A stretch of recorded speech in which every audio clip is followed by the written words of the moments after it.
एक दिन गौतम बुद्ध के पास एक युवक आया और बोला, मैं अपनी बुरी आदतों को छोड़ना चाहता हूँ। बुद्ध ने पूछा, कौन कौन सी बुरी आदत है तुम्हारी? तो उस युवक ने बताया, मैं शराब पीता हूँ, जुआ खेलने की लत है मुझे, और भी बहुत सारी बुरी आदतें हैं जिन्हें कहने में मुझे शर्म आती है।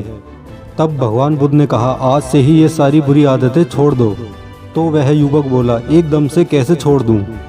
धीरे धीरे ही तो छूटेगी। तब भगवान बुद्ध ने युवक को एक कहानी सुनाई और कहा, एक समय की बात है, एक संत के पास एक धनी युवक आया और उन्हें ढेर सारी स्वर्ण मुद्राएं देने लगा। संत नाराजगी भरे स्वर में बोले, चलो मेरे साथ और मेरे सामने ही इन्हें गंगा में फेंक दो। और उस युवक के हाथ को पकड़कर उसे गंगा के तट पर ले गए। युवक ने स्वर्ण मुद्राएं गंगा में फेंकना प्रारंभ किया, लेकिन उसने सोचा एक एक करके गिनकर फेंकूं, और वह शाम तक फेंकता रहा। अंत में बची हुई मुद्राओं का ढेर संत ने उस युवक से छीन लिया और उसे एक साथ गंगा में फेंक दिया।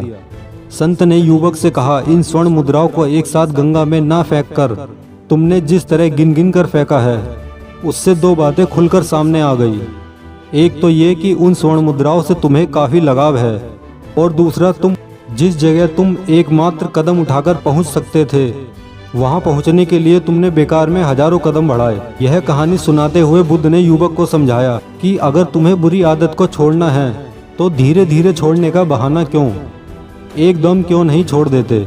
बुद्ध की यह बात युवक के समझ में आ गई और उस युवक ने उसी समय बुरी आदतों को छोड़ने की कसम खाई।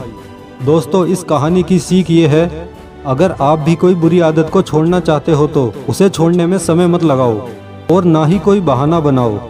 तुरंत मन में ठानो और आज से ही, अभी से ही छोड़ दो।